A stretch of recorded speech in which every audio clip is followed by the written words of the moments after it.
Let's rock this. I'm Moshe. And I'm Polly. And this is The Human Collective.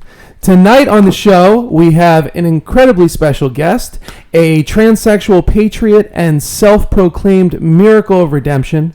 God-loving and conservative, Kristy Greczkowski joins the Human Collective for an in-depth conversation tonight on the realities, both good and grim, of the LGBTQ community. Kristy is an activist and a voice for her people, and we are so pleased to have you here tonight. Kristy, how are you? I am perfect. Both of you, Polly and Moshe, I want to thank you both absolutely for this opportunity to help me break through the muzzle. I am one of the most censored transgender women in America, and through this show, I hope we can educate to your viewers as to why. I'm someone who's very unique. I've traveled the entire spectrum of gender and sexuality regarding ideology and political ideology. I'm probably one of the most wisest in the nation on this, and I'm happy to educate your viewers and my base, the conservative Christian base, what's going on here. I hope we have a great in-depth conversation. I hope you challenge me with tough questions, and I hope that our viewers come in as well. I hope this opportunity is a tool set which I can pass on to our viewers to help protect their American liberty. And I'm glad to be here. And I want to say, I love my president. Thank you. Thank you so much. Now, Kristy, let's start with something light. Let's talk a little bit about you. So, Polly and I are actually meeting you pretty much for the first time tonight as well. So, we don't know much about you. So, where are you from? Like, you know, first of all, where are you from? What state do you come from? I currently live in Alabama. I just moved to Huntsville, Alabama about 3 months ago, where I resided in New England for the majority of my life. I was in Providence, Rhode Island for about 5 to 6 years prior to that. Well, and the rest of my life in Connecticut. So originally an East Coast girl. I'm an East Coast girl all the way, absolutely. I just moved down to the South now. How do you like... I lived in the South for a little while. I was in South Florida. But how do you like the contrast of being an East Coast person to now a Southern? Yeah. Southern Belle. Southern Belle. You know, being transgender and LGBT, I assume that going down south, especially in the Bible Belt into Alabama, I may have been facing a lot of discrimination. But I'm going to tell you it's the absolute opposite. I love it down here. I love it. I absolutely love it. I have a beautiful church family, St. Matthew's Episcopal. Absolutely, if anybody's there, I love you people. Everyone down here is nothing but kind. Everyone down here is nothing but supportive. Everyone down here is absolutely fantastic. I cannot tell you enough how much I love Alabama. It's been the best move, one of the best decisions I ever made in my life was to move down here. Alabama, is that considered the Deep South? I am the Deep South. I am in the middle of the Bible Belt. In fact, I'm about 40 minutes from Scottsboro where the Civil Rights Movement started. Oh, yes, wow. So I'm smack dab in the middle, yes. So it's a really historical town. Well, Scottsboro is. If you ever heard the Scottsboro Boys, that's what started the Civil Rights Movement back in, I believe, the 50s and 60s. But yes, Huntsville is very famous as well. We are responsible for putting a man on the moon. Huntsville's the one that built the rockets. And then that's... If you look up Huntsville, we are one of the top growing cities in all of the nation right now. We've got, I think, $8 billion worth of commerce being pumped into the area. A lot of that has to do with defense and has to do with the rocket defense of our military. It's very, very techie town. It's not as southern as you think in Huntsville. It's a big mixing pot, and it's a bunch of people, and it's really growing and exploding. It's a great place. If you ever get a chance, come on down. I'm like 10 minutes from the airport, so you guys ever want to visit, let me know. Oh, we'd love to. Yeah. Absolutely. I've never been to Alabama. Have you ever been to Alabama? No. Yeah, that's one of those states I might have passed through just traveling, but never stopped for no particular reason. But now, how did the Jim Crow laws affect that part of Alabama? I don't know. I've been here 3 months, and I don't know back then. I mean, I really don't. I know it has this shady past of racism back in the past. Yeah. I'm going to tell you, it's 2020, and a lot of things have changed. Oh, it really absolutely. is. My neighbors, they're phenomenal. They're African American. There's no issues. It's not like anything I would imagine. Now, are there a lot of transplants in the area that you live now, like people that came from other places? And yeah, that seems to be a common thread in the South now. When I lived in South Florida, I was in the Fort Lauderdale area, And I'd say 60 to 75% of the people that lived in that area were from somewhere else, mostly East Coast. A lot of East Coast people tend to either retire or migrate down south because of the weather. Well, we get a lot of tech jobs. A lot of people from Northern California are migrating down here. We are getting a lot of the brainiacs in Northern California because California, the taxes are killing everybody. And that's one of the reasons I had moved as well. I was paying close to $8,000 a year in just property taxes on my house. Oh, wow. Down here, it's almost nothing. So you're getting a lot of people relocate down here because of the cost of living and the the policies of the Republican Party versus that of the Democratic Party. Gotcha. So you're getting a lot of people out of the blue coming down here now, currently. Let me ask you this. Have you always been a Republican, or were you at one point Democrat or another? Oh, absolutely not. I was never really politically active, and as we tell my story, I'll tell you the moment that I did. When I first became very politically active is when I started understanding and learning the establishment from the inside out. And I first got politically active, I fell in love actually with Bernie Sanders, of all people. And back in 2015, it was late 2015, we first started coming up. I was a social justice warrior more for the left end. Okay. And I had my own website. I was known, I wasn't as Christian as I am now. I was a transgender adult promoter. But I was also a social justice warrior. And I went on to my own website at the time, and I went and I did a big page for Bernie, promoted him out the whole nine. I was so gung-ho for him. Yeah. And I went through my community, started promoting him. In fact, it was within about 7 hours later, his campaign personally thanked me. They messaged me through Twitter.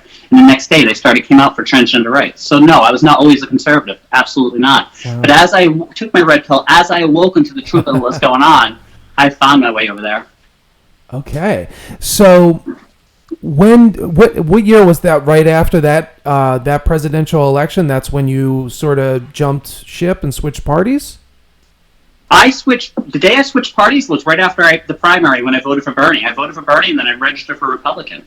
And that was Dem-Exit. I'm a Dem-Exit that ended up following Trump into the anti-establishment. And as I listened more and followed and did all my research, I became a member of QAnon. That's another one where I just continually learned and learned and learned and learned.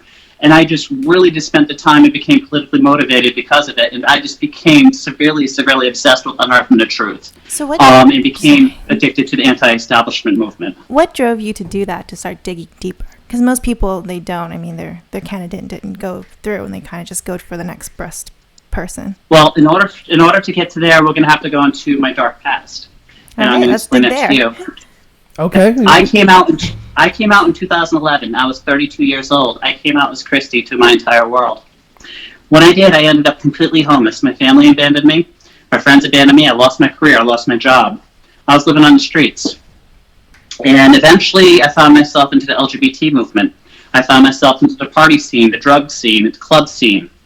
In 2014, my social justice warrior, my party, my openness, and who I was as a person, my transparency, and all that ended up getting me a position where I earned I was the promoter, manager, star, and pretty much I did all. Let's just say promoter of New England's first transgender strip club. I worked for Richard Chappie. Richard Chappie and the establishment put it this way. He's the man responsible for taking the Supreme Court all the way to the House and legalizing pornography in this nation. That was my boss. He's a good friend of Congressman David Cicilline, who's second in control of the DNC currently today. Yeah, and with... just a quick question for you. I remember I actually, back in the day, worked as a security bouncer in gentlemen's clubs. And I remember some of the dancers that were from the South told me that you actually have to register with, I guess, the chief of police, or you have to get an actual ID from the state, correct? Just to work in that type of establishment. Over here, no. When I worked there and I quit the job, I tried to collect unemployment, and they said no, I wasn't even working there. Oh, they just ran my ID personally. No, there was nothing. It was shady as can be. I mean, just to work in the industry. Actually, just to... Yeah. Oh, okay. So this is the only state that I know where that's the way it goes is in Georgia, specifically in Atlanta. You actually get an ID, like a state-issued ID, as being basically someone who works in the adult industry. They should do that, and I believe that should be more regulated. While I was in the party scene, I was a social justice warrior. I was a complete, let's just say I was a complete opposite of a Christian. One of the biggest aspects that became known for was my sexual health advocacy and my desire to clean up the inside the transgender sexual industry from the inside out. I try to get everybody tested and make sure they were positive. I led the way by making sure my status was publicly made every day. Every 3 months or so, I post my status publicly on my Facebook, all my media, everything. I was taught transgender on very many social media sites, adult social media sites like FetLife.com, Alt.com, things of that nature. Yeah. And I would go out, and one of the things that boosted me up there was my advocacy for sexual health and to not only be sexual liberated, but also to take social accountability and to kind of clean up the system from the inside. And I learned through being there that a lot of people admired that, but not too many people in the industry really wanted to do that. Yeah. And that's kind of the way it is. So there was basically an issue with diseases, is what you're saying. That was disease, crime, drugs, even more. And that's what led me to my Red Pill. And to get back to your original question, was when I ran the club, mm-hmm. I had a bunch of transgender strippers running around and problems, or it was a pain in the ass. And I'll be honest with you. And I had some issues. So I set up secret cameras of my own without the club. The ownership didn't know, other management didn't know, and I set them up to watch my girls. Yeah. And with about 6 months there, I learned and started to unearth that they were running a major meth distribution ring, not just through my club, but through the entire LGBT district within the Providence area. Wow. Huge. I took it so political and made such a big stink that it helped close that club. At that point, I took my red pill and I went into Christianity for safety. I would be dead today and not here today if I didn't do that. That's what made me become more politically extroverted with the conservative movement and the religious ideology. That was my red pill. That's what began my walk towards Christian America and where I am today. Let me ask you a question.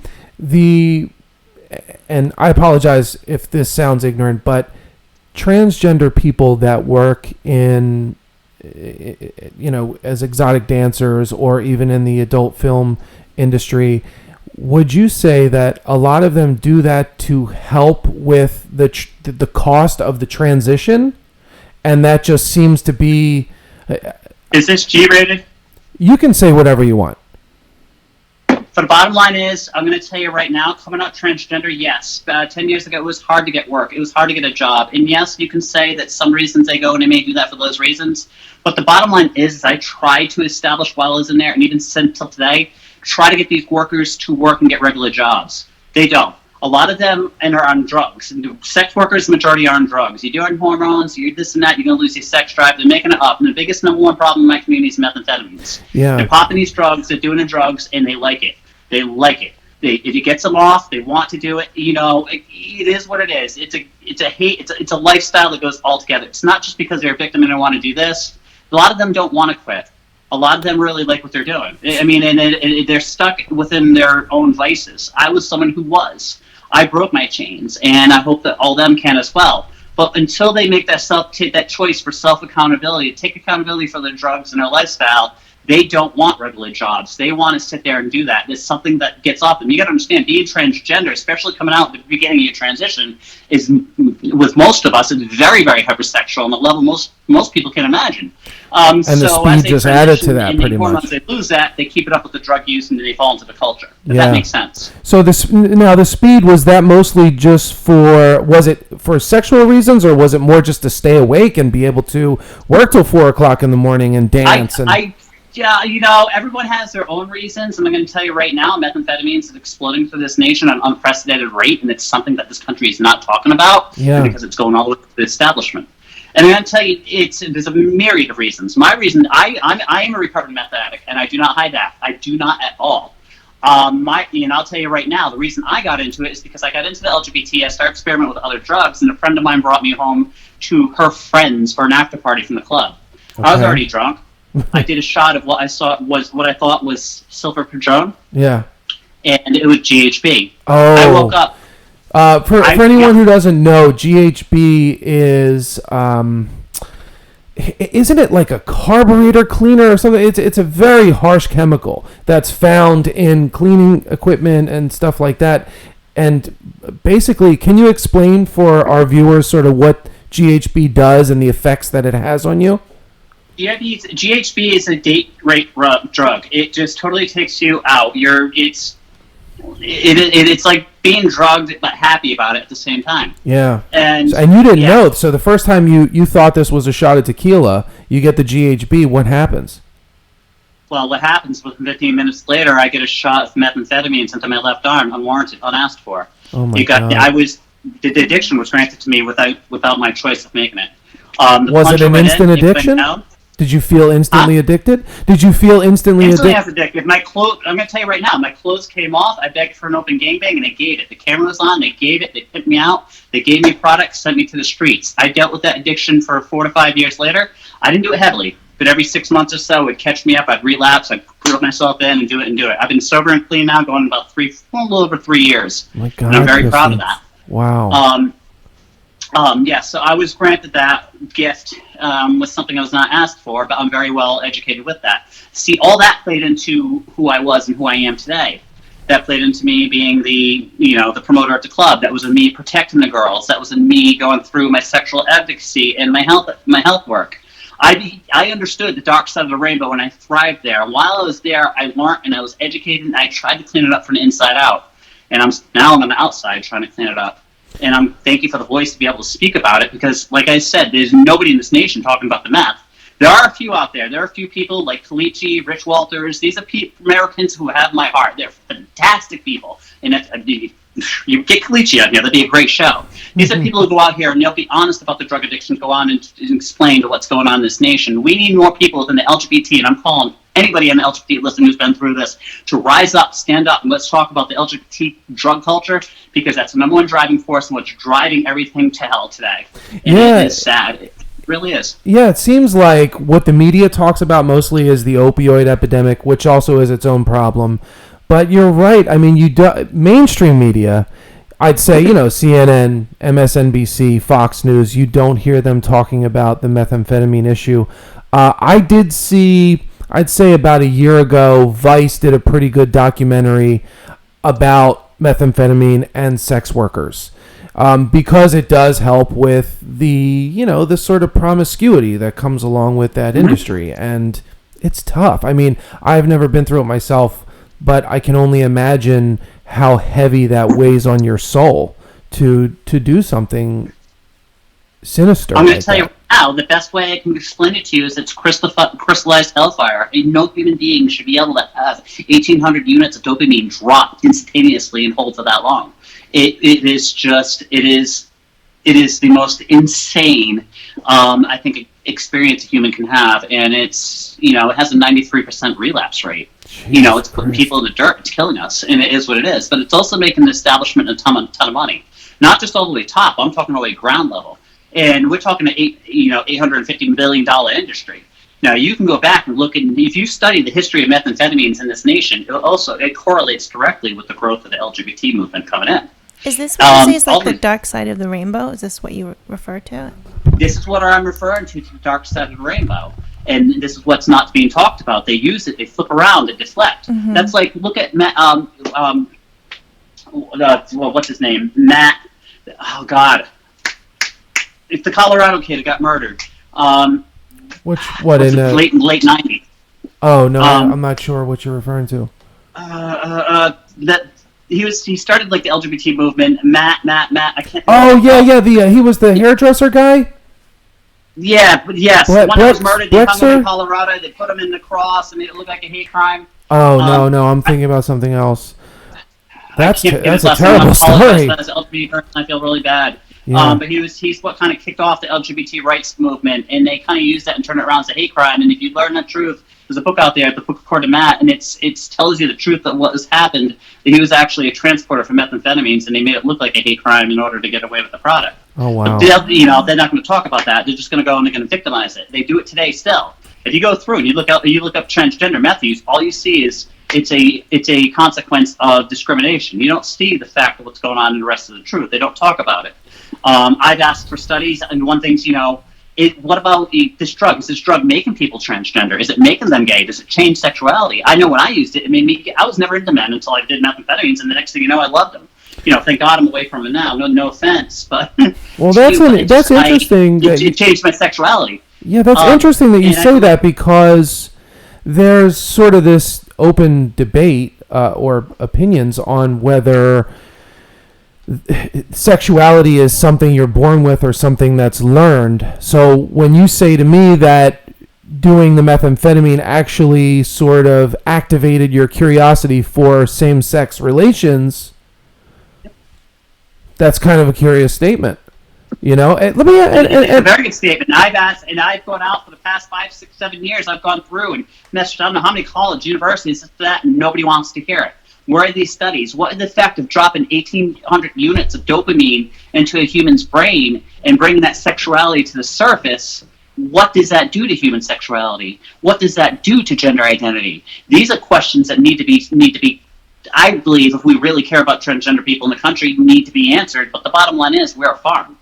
The establishment all uses us. They are going to make money off transgender. They make it off the black market in the sex work. They make it off the black market in the drugs. Now you bring in, like Obama did, into socialized medicine. They're making it off the medical industry. You're making it off clothing. You're making it off. It's now big time money. We became a farm, and that all started with methamphetamines. And it is what it is. And the truth is never going to be brought to the surface as long as the deception's making a ton of money, as it is. When you stopped, that's the sad part. When you stopped using the meth, did your feelings toward men disappear? Did you still have those homosexual feelings, or once the drug stopped, that stopped as well? Over the past couple of years, to be honest with you, my attraction to men has dissipated. And the further I got away from the drug, it has as well. But that also plays into the factor, and I'm a unique human as well. And, you know, when I quit, I got sober, I also found and gave my life to God. I'm very proudly Christian. I love God with all my heart. He is everything to me. And one of the things that I can give him as a former adult promoter and who I was as a person is I give my sexuality, and I'm celibate. I've been celibate almost 3.5 years now, and I channel that energy into my spiritual energy, and it's something that I give to my Lord, and I love it.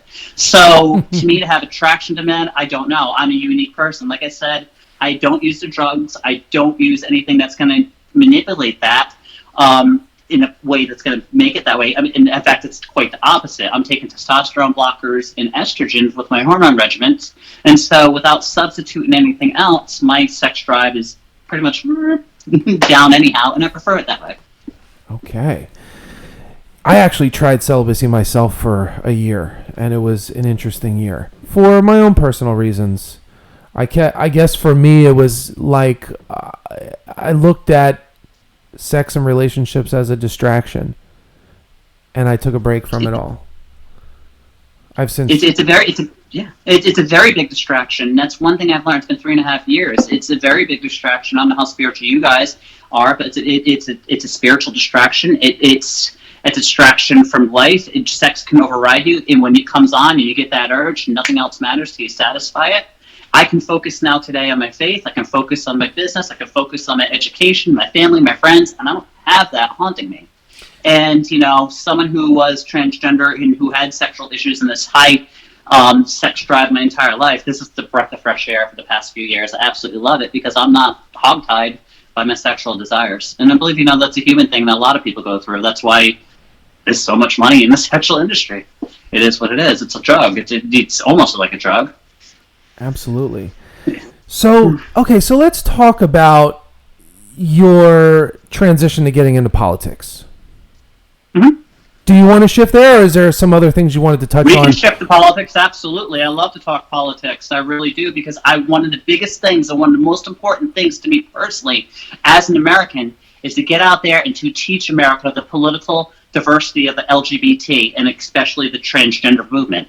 There's a big false narrative going out there that the far left progressive queer ideology is something that we're all in this one big movement for. It's a big civil rights movement that we're all together for, and that's untrue. And the biggest message I can give to America is to showcase them and showcase that their narrative is bullshit. You mean the Democrats? We are just as diverse. Huh? You mean the Democrats? The liberals? The far left progressive Democrat, yes. Okay. You know, we're victimized, we're this, we're that. No, I'm someone that believes in equal liberty. I'm not here believing in the far left ideology, which is, you know, the queer ideology, the redefining society. I don't believe in that whatsoever. I believe in true equality. Here it is. Now, base it down to a very easy way for people to understand, is that I believe that LGBT equality pretty much is achieved with marriage equality. Yes, there's some understanding, there's some things that need to go on in earning and understanding transgender and what that is. Okay. We are separate from gay, we are separate from that, we are a different issue. But the problem with the LGBT agenda is that it pushed past equal liberty through this point.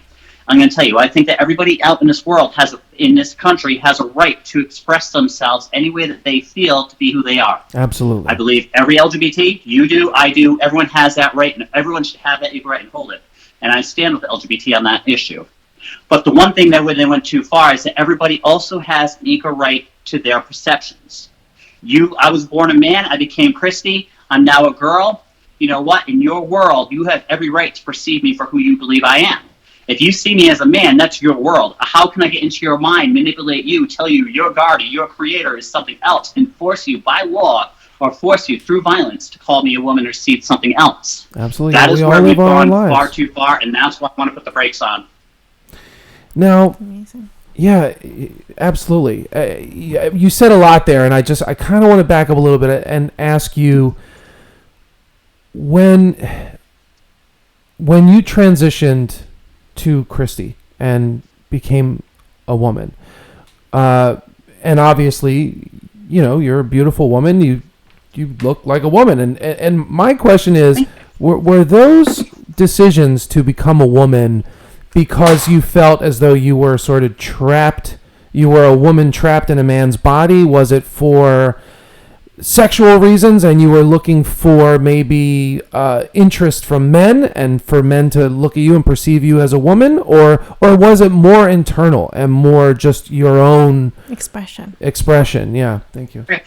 All right, I'm going to go through this, and I can backtrack and say that I thought throughout my entire life that I felt this way, yes and no, but I didn't understand it. I can't say I just transitioned too, because I'm still in the process of that transition. It's a continuous journey, and it always will be. It's me finding out who I am. I am transsexual, and this is the next thing. And as we get forward, I'm going to ask. I want to teach your viewership the difference in transgender diversity, what that is, and who we are. Big question. I hate the term transgender. We would like that. Yeah. Transgender is an ideology. Let's kick that out of the window, out of the door right now. I don't view myself as transgender. Okay. I am transsexual. Oh. What that means is that I was born with the medical condition where I do have the mental understanding. My brain does think that she's female. Okay. My soul does too. Okay. I absolutely fully believe that. For whatever reason, whether I was born, when you can sit there and the science behind it and back that up, I'm not going to bring that out. I'll leave that for my peers. I do that all the time. But when I came out, I just made the choice. It's not just being born, but there's also a combination of choice to risk my life, to change everything about it, to be who I was, to be who I feel that I am. And I paid a dear price for it. Yeah. But I'm happy to be there. I guess if that answers your question. Can you explain the difference between transgender and transsexual? Okay. The difference is huge. Transgender is an umbrella term. Okay. Transgender, it means anybody who is outside the normal norms of the creation story, man and woman being born that way, binary. Anybody who's outside that. So a transsexual, of course, would fall out that. Our medical condition makes us this way. We transition to be, from one to the other. Put it this way, transsexual is like taking a coin, flipping it, going from one to the other. Transgender is a whole new currency. Okay. That's somebody, if you want to cross-dress, transvestite, drag queen, you want to feel like a girl one minute and feel like a boy the next and go back and forth and have 58 different genders, you're a transgender. But transsexual is very unique. Transsexual is going from male to female, and that's taken every procedure with hormones, that's taken, surgeries, bottom, top, whatnot. I'm still in process. I've only had my top surgery. And then continue to make yourself feel complete. It's a flip of the coin. It's all in one deal. It's not trying to rewrite, like I said, rewrite a whole new currency for the rest of the world to use. So it's not necessarily your sexual preference does not steer this, is what you're saying. So it does. No. So if someone was to transition man to woman, woman to man, it doesn't necessarily mean that they are homosexual. My viewpoint, as far as sexuality goes, you're gonna take it it's the easiest way to do is do the math biological. Whatever your sexual organs are and however you're sexually engaging with that is whether you're straight, bi, or gay. if I'm with a man and he has sex with me, that's homosexual. There's no denying that. Right. But I'm going to tell you right now, does it have anything to do with sex? Yes and no. In no sense, being transsexual has to do with gender identity. It's not my sexual identity that drives it, but in the whole transgender realm of the whole umbrella, the far left progressive ideology, I'm going to tell you right now, their number one goal is to attack the family unit, the Christian family nuclear unit, by taking gender expression and rewriting sexuality. That's like me putting on dressing up like a girl. Now I'm a girl. Now we can be straight and can have sex. Now they want to destroy the whole family unit by destroying like I said, the typical sexual and gender roles. If that makes sense. Yeah. Now, as a Christian, Polly, there was a question that you and I had talked about. Can you bring that up? Because I think that's a good time now to.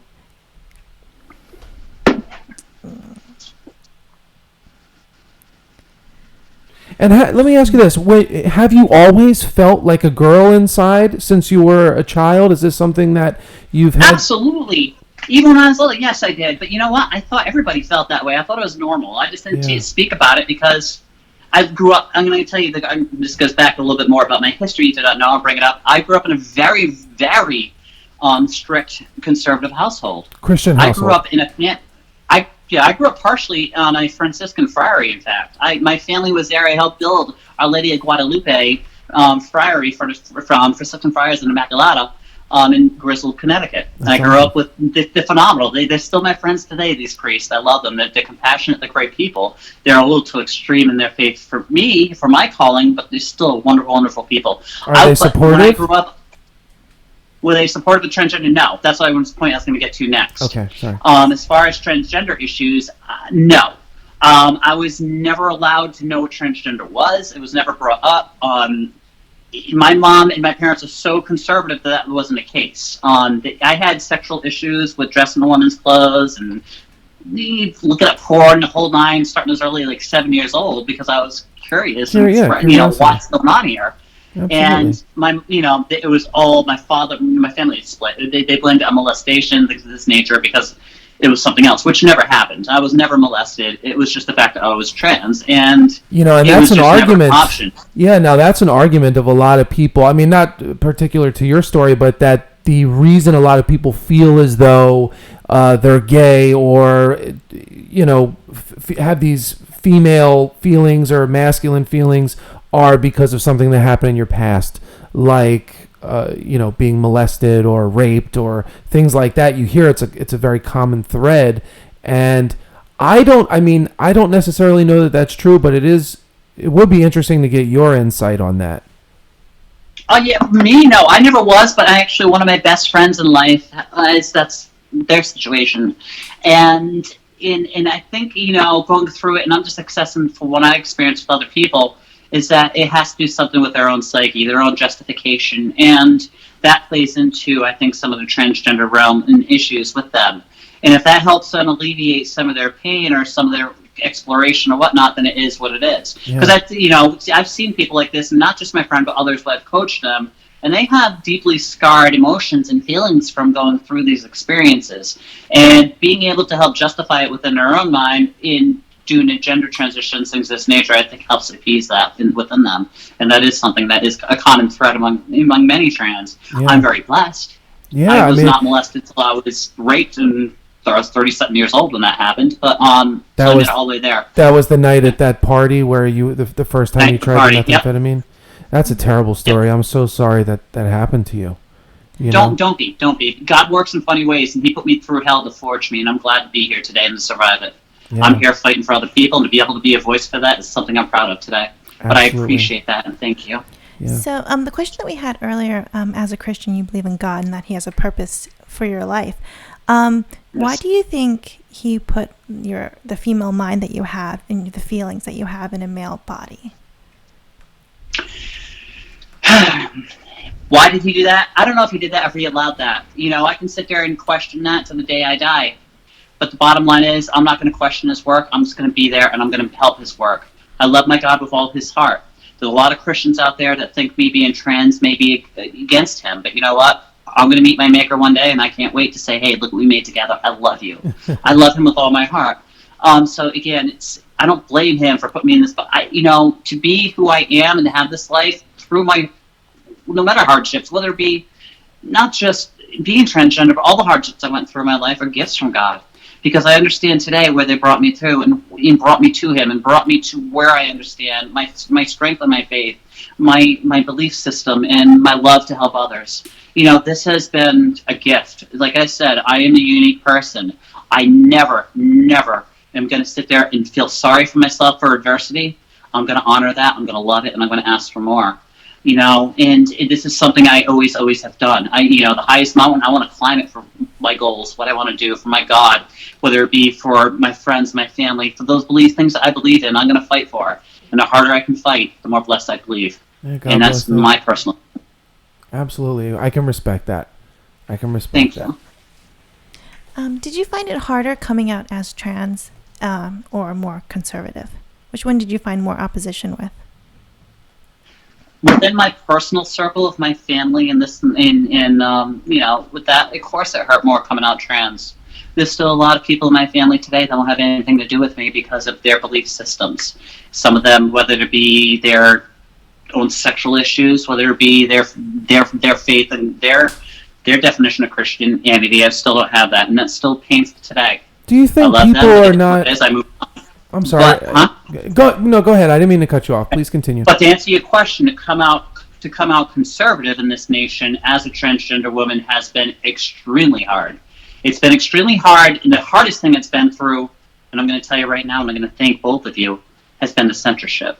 Because they've boxed me out, they eliminated me, they put me in a corner, and they tried to make sure I could not communicate with the rest of my community and my peers. Why do you think that is? Who is censoring? Who is censoring you? Facebook, social media. When I was in the social justice warrior side, when I was doing the adult industry, I got access to about a quarter to a third of all transgender adult pages on Facebook, whether it be group and whatnot, and they would just hand it to me. This is between 2012 2015. I had access to millions. I would message Facebook. I'd be like, "Who sent this to me? Who sent this to me?" I mean, at the point, at that time, I was excited. I just wanted to thank them. Yeah. No answer, no answer. I just had all these admins, and I just kept putting out the social justice warrior and all that and promoting the transgender ideology, and just kept doing that. And as I promoted that, I just had these huge followings and just kept going. The minute I came out for Conservative America and when I flipped for Trump in the 2016 election, I immediately was put into jail. And for the next 3 years, continually put on jail. Some of them, I will take accountability for. They were earned. But the majority of them were not. They would go through, and Facebook would put me in a 30-day jail. I'd repeal. They'd tell me that they repealed, that I was not in violation. They apologized, but they would still keep the 30-day ban on my account and continually doing that. It was almost like, you don't have a voice, sit down. Recently, over the past 6 or 7 months, I don't know what's happened politically in the back end, but they have been very, very more open to me communicating with my base, but they still put me in an echo chamber. I'm still shadow banned and unable to reach a lot of people. It's difficult, but like I said, tonight it's huge for me. Be able to express, come on a podcast. I want to say thank you for breaking through that. Oh, but yes, absolutely. coming out Thank and speaking. you for coming. Yeah, Twitter. I can't get on Twitter. I'm instantly banned.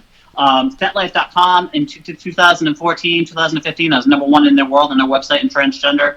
I'm now banned for life on it for promoting Trump. Wow. It is what it is. A lot of these venues are, completely, you put this hat on, goodbye. You're done. You're done. Yeah. What does that hat mean to you? I'm sorry? What does that hat mean to you? This hat means to me the survival of American liberty. Basically is what it means. And, that's why I'm standing up. I am what I am. My car is all trumped out. I'm trumped out. I'm one of the most extroverted Trump supporters in this nation and one of the most unique ones. And I love that. It is what it is, and I will not stand down. I have a lot of courage.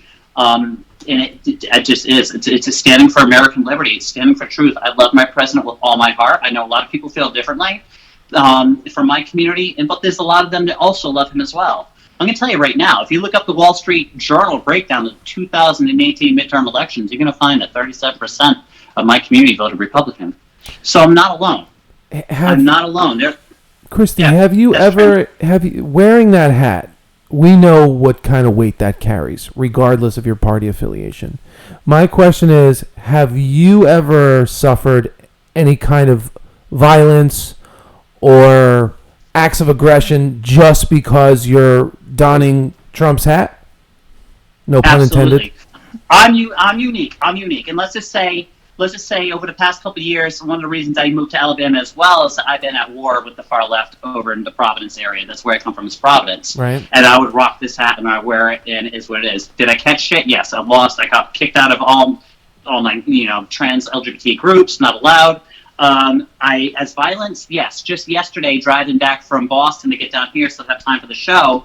I had somebody on 81 in Tennessee with a Bernie Sanders sticker and a resist sticker in the back of his piece of shit car come at me, freaking yelling, screaming, birds swinging. I'm just driving 75 in my car with the cruise control and just beeping his phone, throwing, codes pat me. Okay, fine, that's unhappy. But then he pulls out in front of me, throws, and starts throwing shit out my brand new car. Oh, wow. So that was it. Why do you think people are so triggered? Yeah, what why is so it that angry? triggers people just from this hat? It's a make. I mean, America great hat. you're right. The hat represents something. It represents a person. It represents an ideology. Because, all right, do you want to know the bottom line? Yes. It's because the progressives think they own the control in the future of this nation for everybody. Over the past 10 years, you have seen a decline up until Trump of conservative values. You had the Tea Party going out there. You had conservatives voicing their opinions. But you had Mitch McConnell and Boehner come out right after Obama's election saying they weren't going to impeach him. And they wrote the establishment a clear check. They gave him a clear check and gave the progressive movement. We ended up, look what they did. They completely shifted this country far left. If you go back to 2015, I don't think you can find many Americans that didn't think it wasn't going to go into the future with Hillary Clinton arresting it. They were just going to rewrite humanity. Trump brought that down and brought conservative values back to this nation. He gave us true equality and brought it back down to that equal point. Now, I think a lot of people are afraid he was going to go back far to the far right. But no, what happened when he came with the anti-establishment movement is he had all the moderates shift over to the Republican Party, and he redefined that party. The far right is not what it was anymore. They have a small voice. It's no longer. The political party is the party of middle America now, and that's what scares them. And because they're scared because they're not going to be able to gain that power to go into the future like they wanted to. And now they don't have the power to rewrite what they want to. And that's the problem, because they don't want equal liberty. They want to write the world that they want. They don't want to share America. They want to take it over. And that's the problem. They had it in hand, and now Trump took it out of them. And that's the problem. As long as we support him, we support that. And that's their problem. And I support equal liberty. You know what's interesting about Trump is the fact that he's not a politician or a typical politician. Obviously, he is now, but his entire career he's been a businessman. He's been in real estate and casinos and these type of things. And he was able to get on the main stage and speak extemporaneously, shoot from the hip, not read off a teleprompter because of that. And I think that helped him big time, because all of these other politicians are inside this box. They have to stay conformed to the typical prose of a politician. And then you have this guy come in who's going to talk shit and say exactly what's on his mind. Go ahead. Not just that, he's powerful. He's courageous. He has his own money. He knows the establishment inside and out, but they're not in his pocket.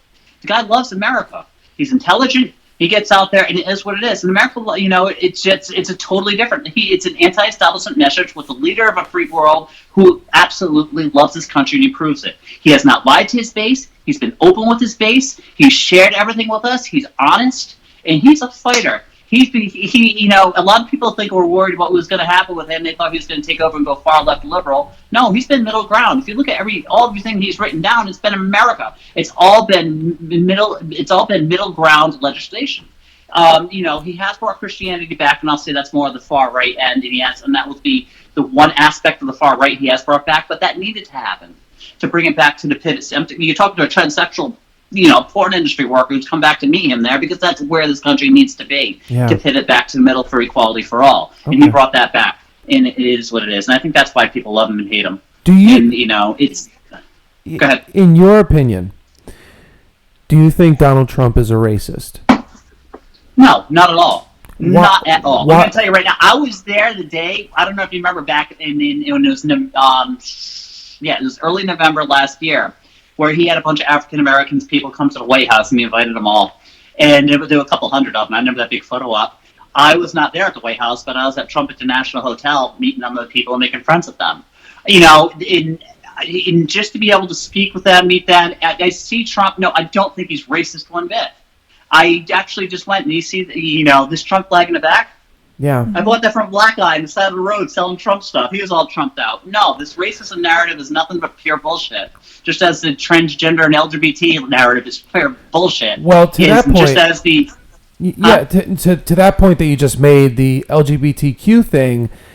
Last night I did some research. I said, if I wanted to know if there was something that he said from his mouth and not from the media where he slandered the LGBT community. Yeah, trans people, the military thing, and I literally could not, and I try and stay in the middle. I really don't take sides, and I think that for this type of platform, we really need to do that so we can give a voice to people like yourself, but we couldn't find it. We literally could not find a single clip where he had anything bad to say about LGBTQ people. Nothing. I mean, if anything, he was very supportive of you guys. Going to, and you're not going to, because we're American and he loves us. As long as we take accountability for our actions and contribute to society, we are welcomed in this America.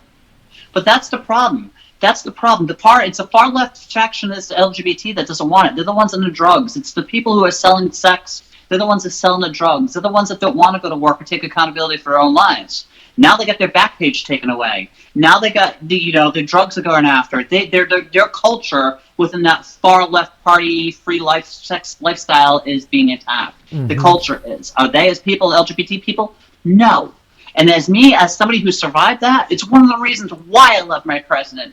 Not only is he going after and helping that, and going after the same establishment that's putting my peers in the dirt, he also inspired me personally to come out of my addiction, take accountability for my life, and chase the American dream. And today I am flying and living my dreams, and a lot of that has the inspiration of my president.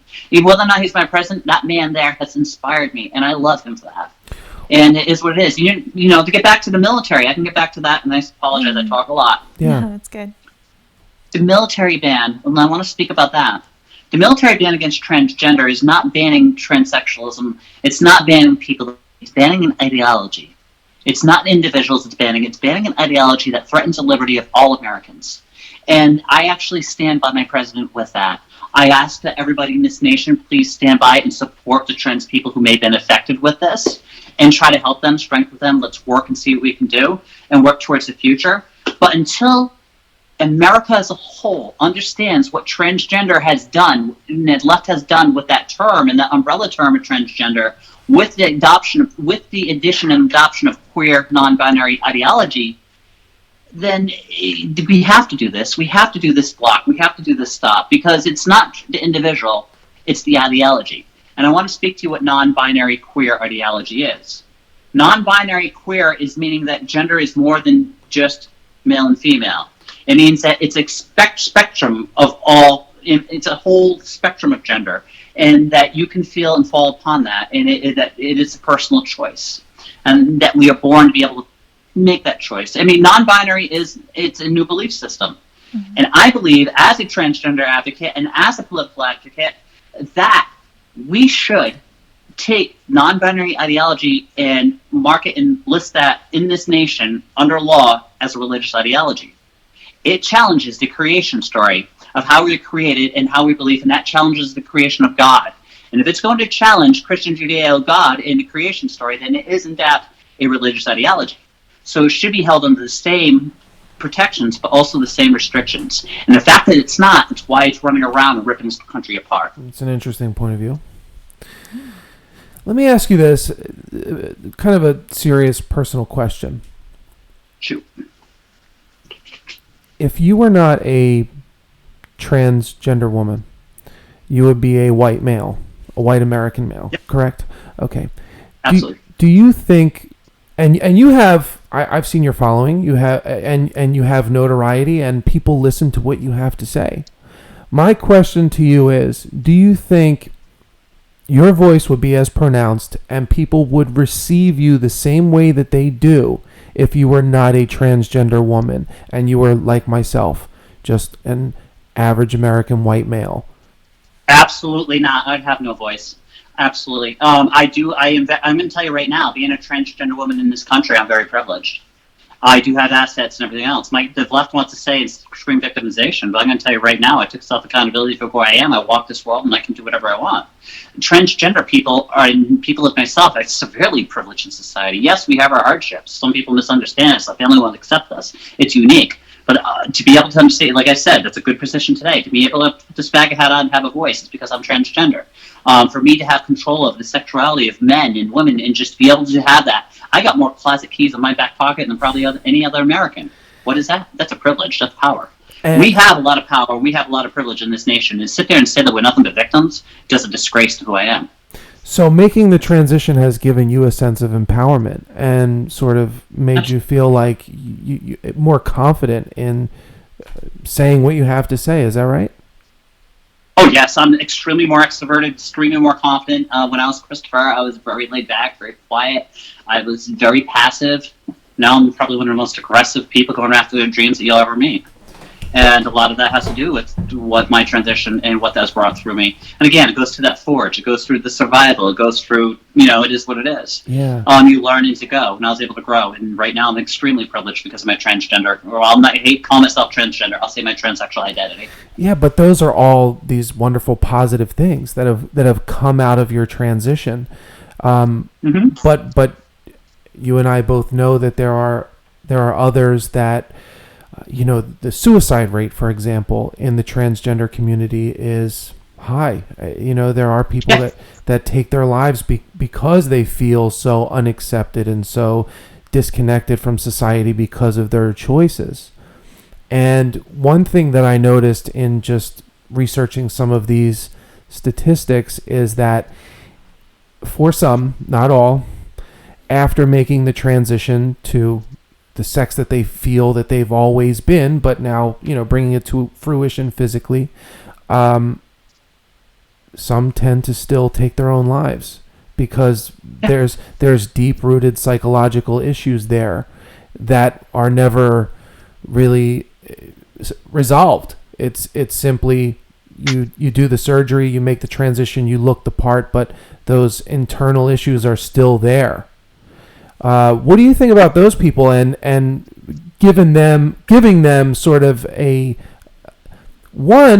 community brings them together, right? So having a community and feeling like you're part of something, LGBTQ, whatever you want to call it, just having a base and feeling like you're part of something, I think would help with that drastically and make people feel more connected and less isolated, because I think that's really what it boils down to, is the isolation.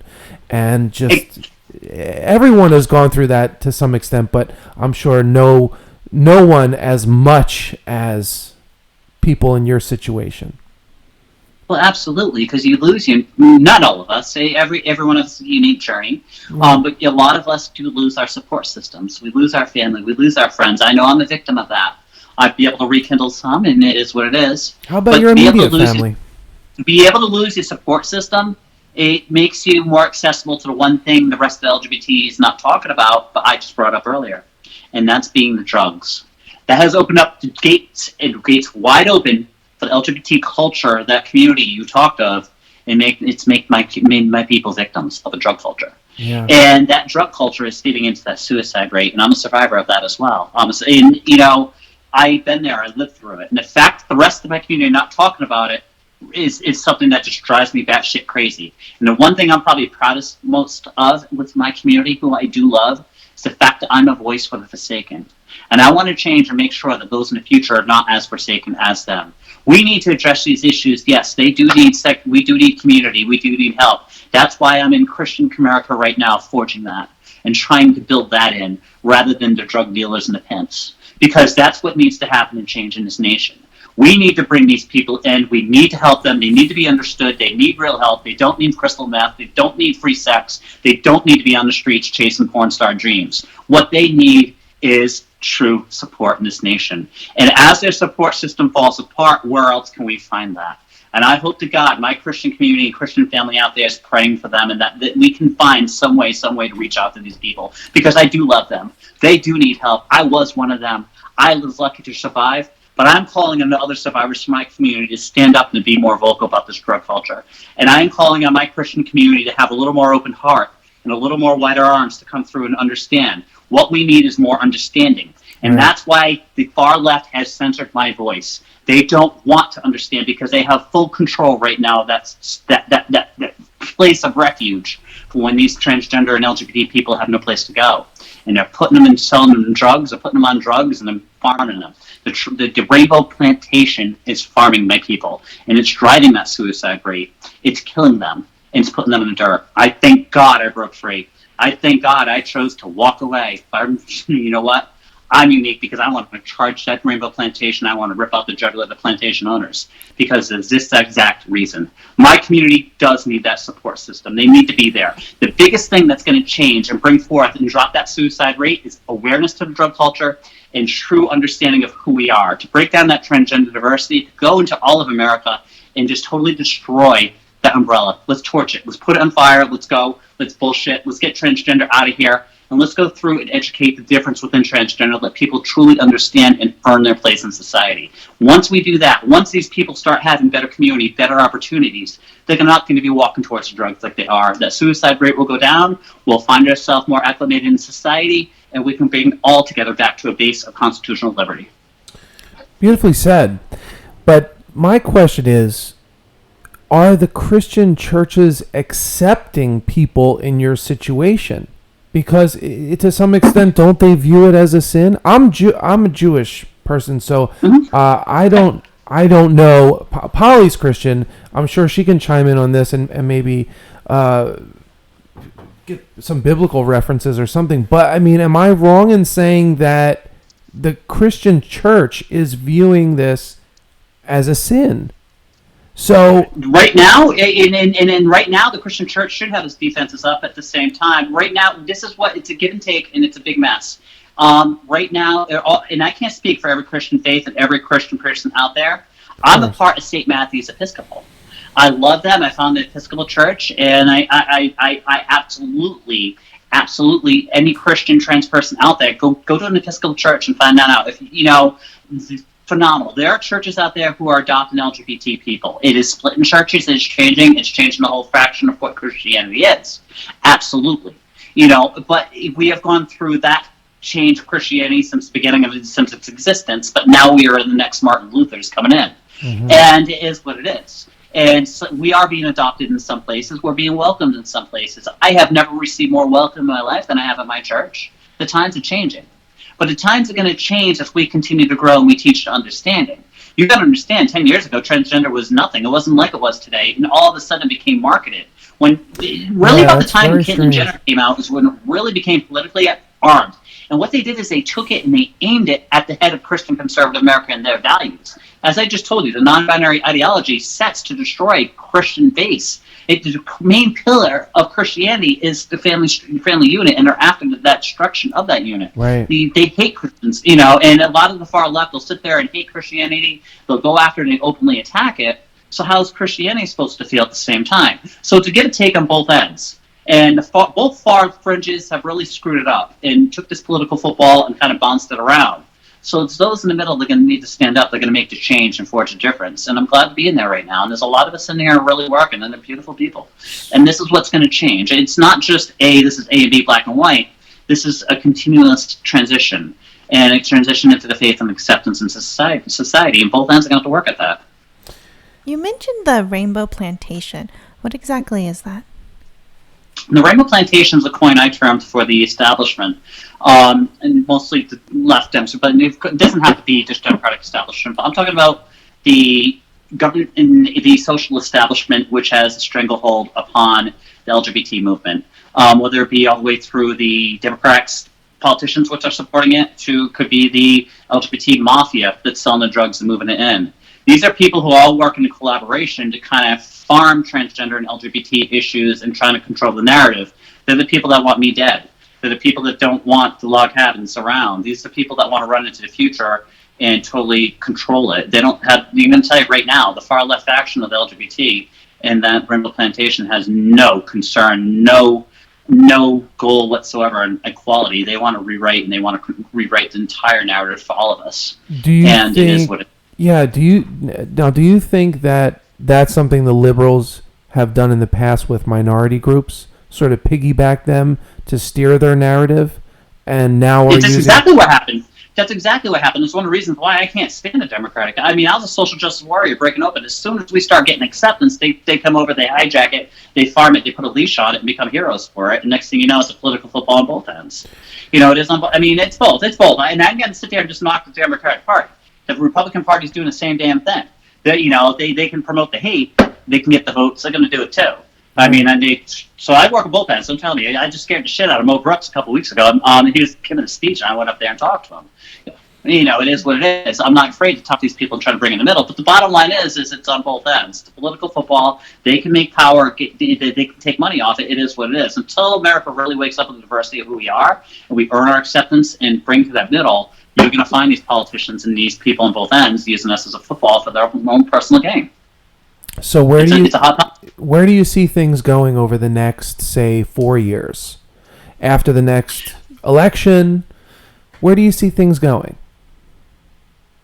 Be honest with you, right now, I don't know. I would like to see this country go to a place where we can come back to a big healing.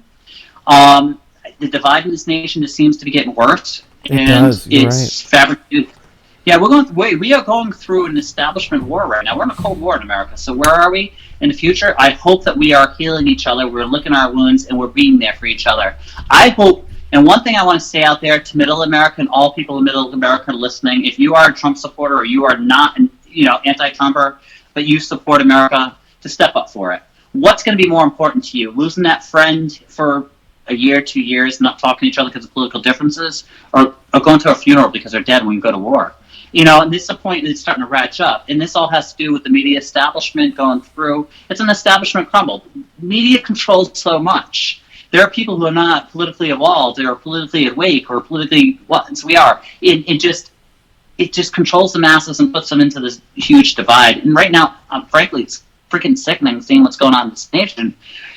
The fight that's going on. I mean, I voted for an anti-establishment movement. I just never understood how cruel this is going to be in the American populace. And I hope to see better in. Yeah, let me create a hypothetical for you. Let's say your boy Trump gets another 4 years in office, okay? Mm-hmm.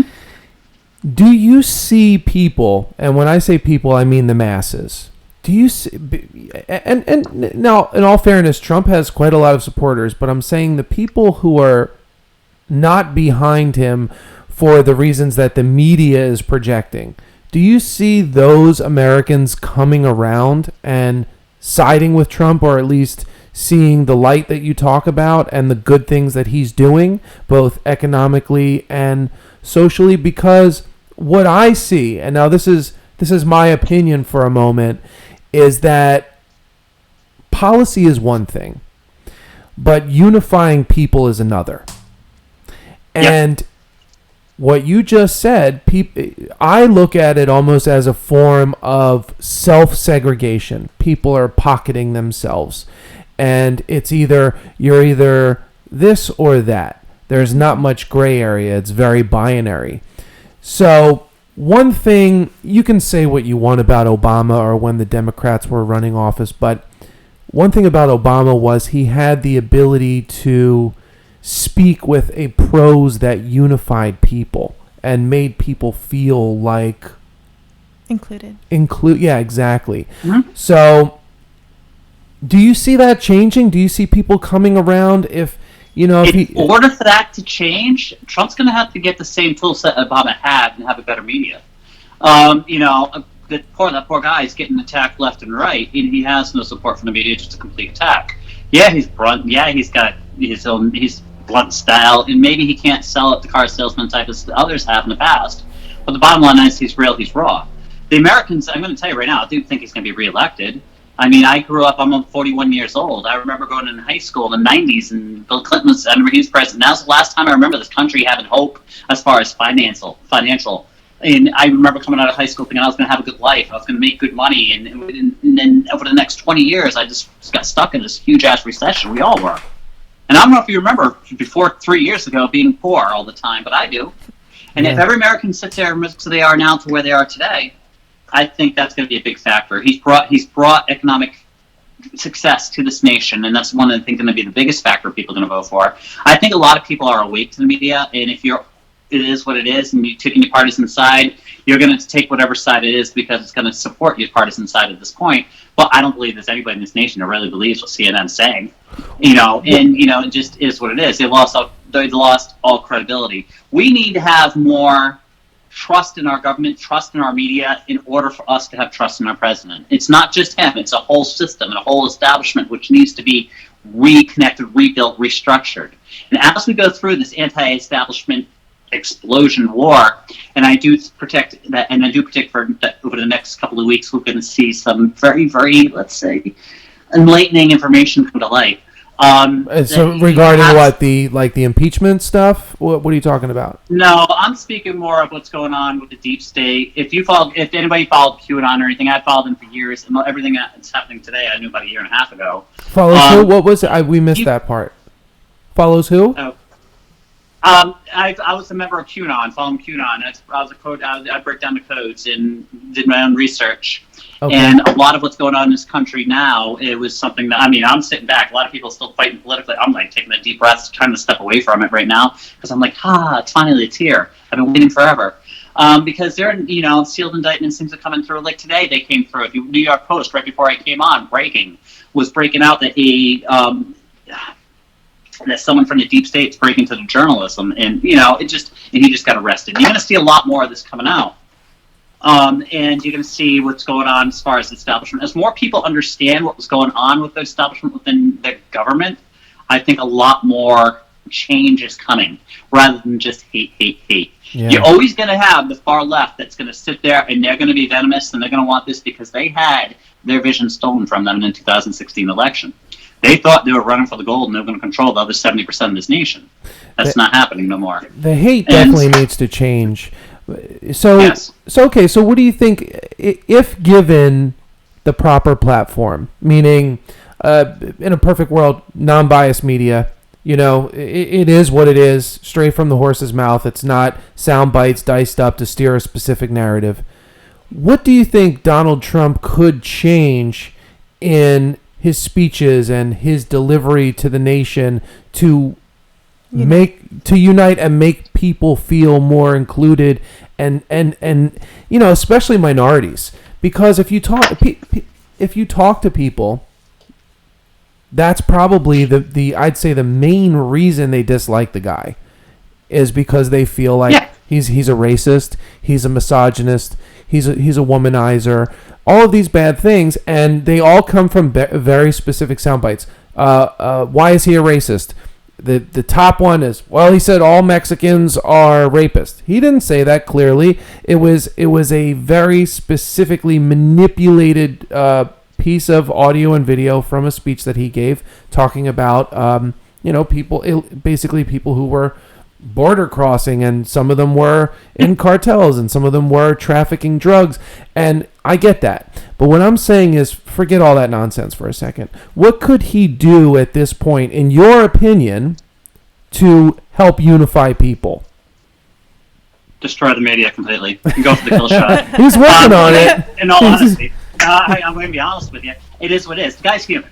He's human. And to sit here, and I don't believe that he's racist. I don't think he hates minorities. I do think sometimes he can be biased, and he can be human. We all can. I've made mistakes in my past, and we all, and the fact that they take his humanity and just turn him into a monster with it, it's disgusting. Yeah. There's been things he said where I've second guessed and this is that, and I don't think he's perfect. But you know what? The guy's human. And I do know that he loves Connecticut. He loves America. He's proven that to me. I don't think he's after minorities. I can't think of a bigger minority in this nation than transgender, and I absolutely love him. My biggest wish in this life is to give that guy a hug. I do not think that he's out there trying to hurt any of us. I think he's only trying to give us the tool sets to create our own vision, our own futures. Yeah. He's taken away the paychecks and given us the tool sets to create, and that's the difference. And I think that, a lot of people, that's where it is. You listen to the narrative, you go on your Facebook, it's 500 times a day how he's racist, how he's this, how he's that. Yeah. It is what it is.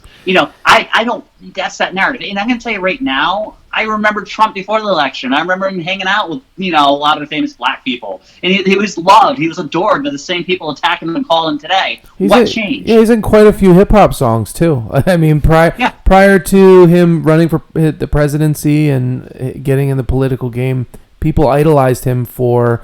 A lot of them idolized him for his womanizing attributes and the things that he was doing that were... Yes, I will say in a womanizer thing, he was. He's a playboy. Yeah, the bad boy stuff. I grew up as a kid watching my lifestyles rich and famous. Yeah. I wanted to be him, at one point. He was an inspiration to a lot of us. We all wanted to have that lifestyle. Sure. Now, to be a womanizer and that, I think that there is something that he may want to work on. And that's something I will say, it is what it is. This leaves him susceptible to a lot of stuff. But I think a lot of his base is going to accept that and love that for what it is. It's just human. He's a guy. It is what it is. But, there are some things... He's gone too far. He may say things as being president of the United States, like when the Korean out grabbed the pussy. He wasn't president of the United States when he said that either, though. What did you think about that comment when you first heard it? Just as a person, not as someone in the public eye and that sort of thing. Just as a human being, when you heard that audio clip, how did that affect you? It took the presidential candidate at the time and humanized him more for me than making him just some kind of monster or some kind of creation. Yeah. I'm not voting for a robot. I'm voting for a human. Right. And to be able to have that human nature is, it is what it is. He's always been like that. He ran the Miss America pageant. And one thing I'm going to say about transgender, a lot of people forget, and even if you look on Google right now, you're not going to find it. But the truth of the matter is, he's the first person to allow transgender people into the pageant. Oh, is that He right? openly. He didn't care. I didn't know that. Yeah, it was back 2014, I think, 2013. First transgender contestant was because of him. So, but, were there any contestants in that pageant over the past couple of years that were transgender? I don't know. I hadn't followed it since then. I wasn't a big follower of that, but I do remember that making the news back in, I want to say it's 2014. Yeah, that's interesting. And it's what it is.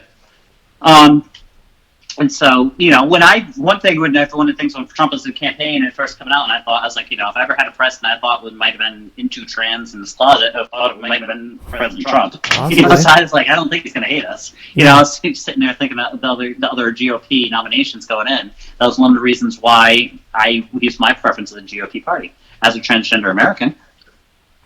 So in your opinion, Trump gets another 4 years in office? I think he gets another 4 years. I don't see how he's not going to. Being so extroverted with myself politically and going through this nation, I can tell you that I estimate probably about 70% of the nation's behind Trump. I'd say it's 65 to 70. The far left progressive looks to be about 30 to 35% in my personal interactions. And it just seems what it is. A lot of people are quiet. They don't want to get ruffled with feathers. And I honestly do believe that Donald Trump has the largest silent majority in human history behind him. And it is what it is. That's why the censorship's come through conservative America. That's why they've gone through. They've been smart. The sociological movements of the Democratic Party have been very, very smart. The resist movement from the start to go through. They're going to tell you, to enable him racist, to go through and enable him this and that and just keep attacking him on that narrative. They do that not just to bind him, but they do that to bind his base. They do to him what Christianity did to sexuality. They're shaming coming out. They're shaming putting a hat on and going out in public. And they do that, they're going to put you an outcast. If you love America and you love equal liberty, you love your president, you're now shameful to your nation. And that's what left media has done. Right. And it's absolutely freaking disgusting. They've never done this to anybody in the nation. And what's this nation split is not because Donald Trump is president, it's because of the resist movement. Hillary Clinton said it clearly herself, if you do not accept the results of this election, you're going to tear this country apart. And she was a prophet. And that was because of the resist movement. And they've come in and they've prevented our nation from healing. And that's they don't want the bridge. They don't want the bridge. They don't want it because it's an anti-establishment war, a Cold War, which we're in. And it is what it is. And yes, I do believe that he's going to be elected. I believe that he has a lot more support than not. And in the basis of the economy alone, I mean, who wants to go vote and shoot down the economy? He's doing well. The drug addicts and the ones that ain't getting the freebies, they're going to be the ones that are going to be marching into socialism, and hitting it. But the majority of workers, they're out there, they're doing work, they're making good. The money's flowing. I don't remember money flowing like this in been 20-something years. And that right there is going to keep him presidency. On the Democratic ticket, of all the candidates that are running on the Democratic ticket, who do you think has the best chance of potentially defeating Donald Trump? I don't see anybody on the ticket holding the ability to do so. I think they're going to have a tough time. They're definitely right going to now have a the tough Democratic time. Party is about to split anyhow. Your Bernie Sanders supporters are going to have to, take it to the House and accept whoever it is, or vice versa. It is what it is, and you're going to have that infighting. I remember back in 2016. Now they're going to try to do Trump hate and ratchet up and try to unite them around the Trump hate. But how many times are these Sanders supporters going to take it? Sanders ain't on the ticket. I don't see a lot of them getting out there and voting. And there's going to be a lot of infighting as well. On top of that, you do see strong candidates. I think my prediction was in the beginning that Elizabeth Warren's going to get the ticket. And she gets the ticket. There's no way in hell she's going to win the South, and you're going to have to win the South in order to get the electoral counts. There's a reason why they're going after Trump for the impeachment right now. They know damn well they can't win the election. They know damn well it's going to be bloodbath at the voting booth. You think that's what it is? Their whole narrative stock. Yeah, it's possible. I mean, I also think that going forward with the impeachment kind of makes the Democrats look weak at this point in the game. That's exactly what I'm saying. And the reason they're going after it is because even me not being a Trump supporter, for middle America, you can look at it, what are they hiding? Mm-hmm. What are they hiding? It is what it is. If they really had the power to impeach them, they'd call for an impeachment vote, but they're not going to, because then it's going to have to go to the Senate, and then their whole can of worms is going to get opened up. So it is what it is. They're just going to play it, and try to make him corrupt and come through and try to push their candidate as a non-corrupt healer of America. And that's their goal, I believe. But I honestly don't believe that they think they're going to win the election anyhow. I think at this point they're just trying to secure their base to see what they're going to be doing moving into the future as well. So that's my take on it. Yeah, we did a podcast about a week ago where we talked about the impeachment, and I did a bit of research to learn more about this conversation from the phone call, and all that I could find at that time was a transcription, which was actually it was heavily modified. It reminded me of reading the New York Times in China. There were areas that were blacked out, and it honestly made the conversation really hard to understand. One thing that I think people do, especially millennials like myself, my generation, is we get a soundbite from whichever media resource we respect, and then we run with it, rather than forming an opinion based on just the raw facts. And that's what I tried to do with that conversation, and just trying to divulge exactly what they found and what they were going to try and pin on him. And it was incredibly complicated to understand because it was so edited, and it was just weak. I look at some of the shit that this guy has dodged in the past over these past 3.5 years that he's been in office, and I'm like, this is what they think they're going to get him with? This is going to get the impeachment through? I just don't see it happening. The number of bullets that he's dodged already far surpass a conversation with the Russians. Yeah. But as long as they have the impeachment increase, they're not going to get the impeachment. They know that. But as long as they divide the nation, keep that nation divided and split. Because right before this Ukrainian thing, there's a little settling down. We started talking with each other again. Now we want to cut each other's throat in a matter of an instant, coming through the impeachment. Because now they're going to threaten a liberty and a choice, and they're going to attack the republic on one end and have us infighting again, giving the other end hope. So it is a way to divide the American populace. And that's what's disgusting. That's why I go back to the resist movement. It's what Hillary Clinton said at the Prophet, and that's what the whole impeachment thing is. It's a way to divide the nation, to sit there and to blame on Donald Trump. It's him because he's racist. It's him because of the way that he talks. It's him because of that soundbite. Yeah. No. And I think what it all boils down to our very, very American liberty and our way of values and conservative values as a whole are completely under threat, undergone by what the liberals want to do. And that impeachment way is just to drive that right up, and just be a catalyst to it. And I believe that's why one of the reasons they're doing it. They don't want us unified. If we were unified as a nation, they'd be destroyed. They're in hospice. They're facing a death sentence right now. If the American public wakes up to the truth of the nature of how corrupt they've been, if Donald Trump's ready to really bring that to the surface, they're done for. And these people are fighting for their lives, and that's why they're ripping the country apart in the process. And that's why I believe the impeachment process is for. It's hiding. It's hiding the fact that they're working with other countries in this that don't have American interest in Americans in the best interest. It's working with the drug cartels in Mexico, pumping $850 billion in meth over the border. These are things which the American public are not awakened to, that they do not want known. This comes out, that's it. They're going to hang these people in the streets. It's an establishment. It is what it is. And so I believe that the impeachment is just a way to keep the American populace divided and to keep their base from really awakening and understanding and giving them the opportunity to deflect and protect their position. It's, the American people, there needs to be some change. Something needs to give.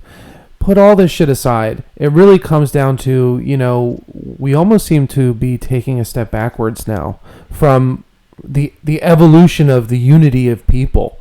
And I don't know if that's because of things like social media have given everyone a platform to speak their mind, which is great. But the problem is they're not speaking their mind. What's happening is they're following suit, Yes.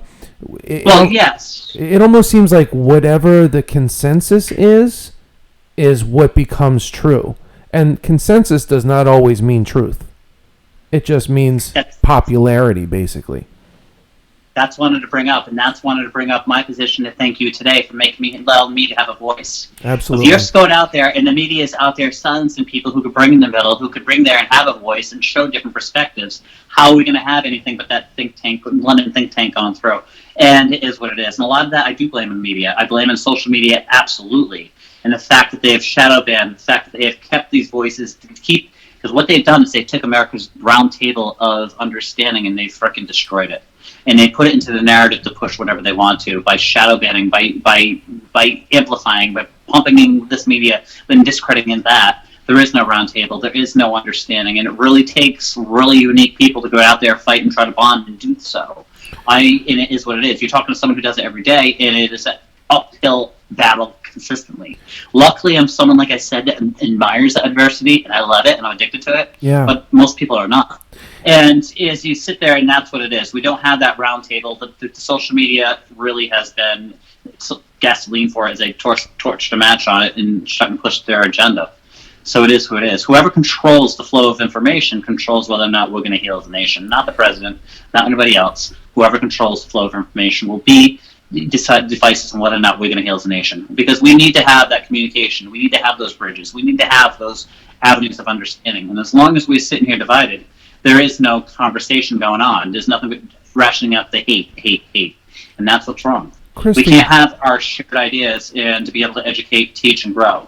And that's what's being taken away from the American populace. And all both sides, whether you're liberal, whether you're being conservative, we're being robbed with this doctrine from it. And that's what sucks. Okay. Kristy, do you consider yourself to be a voice for the voiceless within the LGBTQ community or for the conservative community? I guess the question I'm trying to ask you, it's kind of a two-part question. One, do you feel like you represent that group as a whole? Do you feel like you have the ability to do that or should be considered someone that could do that? And the second part of that question is trans people, gay people, for the most part, in my experience, tend to be more liberal as far as in the masses. And if I'm wrong, excuse me, but that's what I've experienced in my life. So how did the people within your group feel about your opinions being so strong and so conservative and so supportive of someone that a lot of people in these groups just don't agree with? And I'm talking about Trump here. Okay, let's answer your question. Go back and break it to the first one. Yeah. I represent myself. Right. That I can do. Right. Now, as far as LGBT people, I'm LGBT. I'm proud to represent that. But one thing I want to represent is the political and ideological difference. There's a narrative out there that it's only in the left. And let me tell you, that's not true. Like I said, 38% of my community voted Republican in the last midterms. Like I said, anyone that doubts that, Google Wall Street Journal's electoral breakdown of the midterm elections. You'll find the article. The truth of the nature is I represent the conservative faction of the transgender movement. I am not anybody that represents the far left. I've been there. I'm leaving it. They can have that. I don't want it. I am someone who wants to teach America that we are different, that we are as diverse as humanity within itself. You can vote Republican and be trans. You can vote Democrat and be trans. You can love Jesus. You can hate Jesus and be trans. Being trans is not going to define your belief system as far as God and country. Yeah. But the bottom line is it is what it is. And that's the whole narrative I'm trying to say, again, that needs to be destroyed. And I apologize. The second part of your question was? I was saying that people in the LGBTQ community seem to be more liberal, and Yep. I'm curious how they respond because a lot of people don't speak out like you do. So a lot of it. Yeah, I have gone to war with the liberal faction of my community. I have, and I challenge them every step of the way. And it is what it is. I would rather come to the round table and sit down and let's have these discussions about what really needs to be fixed in our community, meaning the drugs, the AIDS, the HIV, the way that we're being farmed, things of this nature. But the bottom line is these people are not ready to have that conversation until they take personal accountability. The division within the community of LGBT, and whether you are liberal or whether you're conservative, falls pretty much on self-accountability. Are you ready to take accountability for your own actions, your own life? Or are you going to go sit there, blame society, and go do your own life and get whatever you want? And that's what seems to be the division. There's a lot more conservative LGBT people out there than you know. And I'm proud to call these people friends. Many of them they're my support system in this nation. I love them dearly. You know, some of you who get in this gig, you've seen some of them march with me in the Straight Pride Parade in Boston. Yeah, we were proud to do so, to teach the world our political diversity. And it is what it is. But as long, and it's, again, going back, and this is all wrapping into the whole social media narrative. That's what needs to be shattered. The bullshit needs to be shattered, and the truth needs to come out. That we are diverse, and as we get that diverse, and it's also going to feed into other things. The right and the conservative movement, non-acceptance, will start to dissipate as more Christians stand up and defend liberty. If there's more people out there defending Christian values from LGBT, what's that going to do to our social acceptance within the Christian conservative faction? That's going to help bring us. I believe that we will acclimate more into that section with understanding, with respect, by bringing shared values to society, rather than sitting there and attacking it and pointing them and blaming them for all the hardships. And it just is what it is. But the far left does hate us. They hate us. And again, it goes back to the whole thing. They thought they had control. They thought that the whole world was going to be gay, that the gay people, the LGBT was going to be rainbow and was going to paint the whole entire world rainbow and we're going to live in a whole new currency. Like I said at the beginning of the podcast. But it's not that, and it is what it is. So you're always going to have that diversity, and there may be more to go to the left, because when you come out LGBT, you're going to go through that whole misunderstanding, those religious ideologies within your base that may not accept you. Right. You're going to have that judgment, and that's part of coming out and being who you are. So are there issues within society where the right can change and grow? Absolutely. And I'm not saying that their position that's sitting there is wrong or right, but there is room to grow and there's room to acceptance. But the people that are going to grow that acceptance need to be in the middle, need to be from the LGBT who are teaching understanding, who are going to teach them, who are going to educate them. And that's the one thing I want to do in my lifetime, is to educate as many as I can. It's okay to be trans, but love God. I mean, it is what it is. And when you see more of us standing up for God, it's going to be harder for them to hate us. The divide's going to change. It's going to shift. It's always fluid. It's not going to be just black and white, black and white. That's a narrative. That's if you have it black and white, you have two polarized ends. You can kick that political football back and forth. We need more people in the middle who are willing to step up, catch up ball, pull it down, and help bring it to the middle. I think that everything you're saying is fantastic and all positive. I'm just curious if there are people in your group that are coming to you and saying, hey, you know, you're kind of the voice for us, whether you want to be or not, because you're the one that's standing up and actually saying, you know, but we feel like you might be delivering the wrong message. Do you get that do you get that? Or are you saying I don't get so much more message, because those who follow me or those that are friends know my technique. They know who I am. I'm kind of like the president, the way that I handle things, very aggressively and very strong and very bluntly. Yeah. I'm fearless. My role in this is, as far as leadership, is to be the one who's going to step up and take the arrows for the rest. I don't fear the left. I don't have any fear for them. I'm hungry to rip away their control from the narrative, and I am, and my whole community knows that.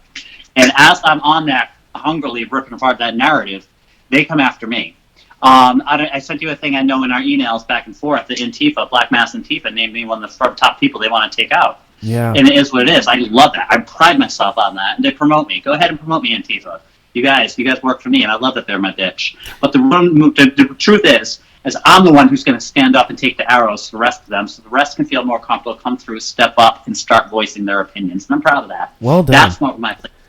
Now, there are other people who have different voices, different opinions. They absolutely can, and I want them to have a bigger voice. I want my conservative peers to get out there and be able to keep up and have a voice like I do. Yeah. I want to protect them. That's one of the great parts about being American. Yep. So... How do you... Sorry, go ahead, Paul. A call to action, like, for people who don't want to just swallow what is fed to them in the media, just liberals who just hear what people are saying and they kind of follow along with that. What call to action can you give to them so that they can educate themselves on the right without feeling like they're being racist or they're supporting a negative view? The call to the left, my left peers? Yes. The biggest thing I can say to my left peers is before we get to this political conversation, I want them to remember every one of their peers who died from the drugs. Every one of them. And everyone that's doing the drugs, when they sit down there in their hopeless and their forsakenness, I was there. I know what that felt like. You know, it's 2014. I had a gun on my mouth and I almost pulled the trigger. And I know what that felt like. To sit there and know what they're feeling is something I survived. So I'm not going to sit there and tell them I hate these people. I pray for them every day. And what I want them to do is I want them to really sit and think and just turn off the TV, turn off that bullshit narrative, and look at their lives. And ask themselves this question. Who is making money off their identity? Who is getting power off that? Where is that coming from and why? Where are these drugs coming from? What culture is supporting that lifestyle? And get in there and really start following those chains and find out where those chains are connected to. Because once you do, you're going to find out they're not connected to the conservative movement. They're connected to some deep, dark shit. And it's taken our peers away, it's killing them, and it's destroying their lives. It almost destroyed mine, and I survived it. And I'm proud to step up today, and I take those arrows because I survived the dark side of the rainbow. And on the flip side, I ask every conservative, whether they accept transgender or LGBT people, that they're truly Christian, that they're going to get there and they're going to pray. And they're going to love us. They will love, regardless they have to. I'm not asking them to accept their ideologies. But I'm asking them to love my community. And I'm asking them to pray for them every day. To hold a little more compassion for the hardships that they do go through. Because that's on the flip end what the right needs to understand. Instead of just sitting there thinking that they're just that and drug addicts and that, there's a reason why they're there. And when they understand we can get the two ends to sit there, perhaps we can have some more healing in this. And some of our homes can build a bridge back together.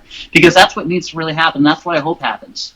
And that we can both look at each other and really understand. And the left side, truly, I understand they have this vision that they can take this world. It's not going to happen. If you truly want to be accepted in this world, why can't we do it on the grounds of equal equality for all people?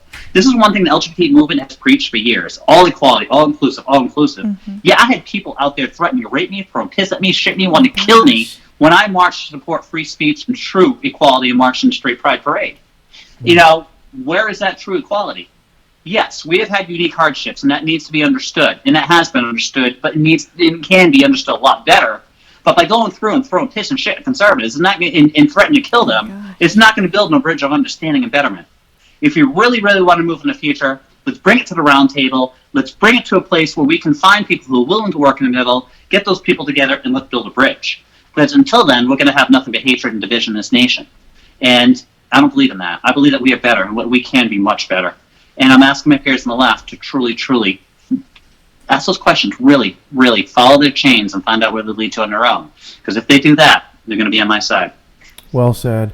And I hope that if anyone is watching this show right now or watches this podcast after the live stream ends, that they can take that away from this show and maybe bring that into their own lives and open their own hearts and find their own voice. Formulate their own opinion. Don't follow the masses. Whichever side of the fence you're on, that doesn't matter because at the end of the day, we're all people. We're just trying to live a happy life. That's it. That's the purpose of this podcast as well, is to give a voice to the voiceless. You know, we feel like we can lead a nation with a microphone by giving people like yourself the platform to speak from their heart, because I can clearly see, just getting to know you on the show and the 2 hours that we've been speaking, that you're a genuine person and you come from a good place.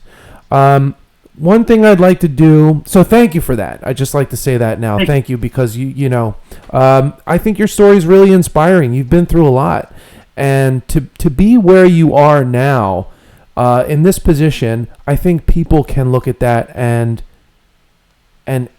take something extremely good away from that, regardless of their political affiliation. You and I have differences on politics as well. I try not. I really wanted you to speak your piece, so I didn't really get into too much of my opinion. That's not the point here.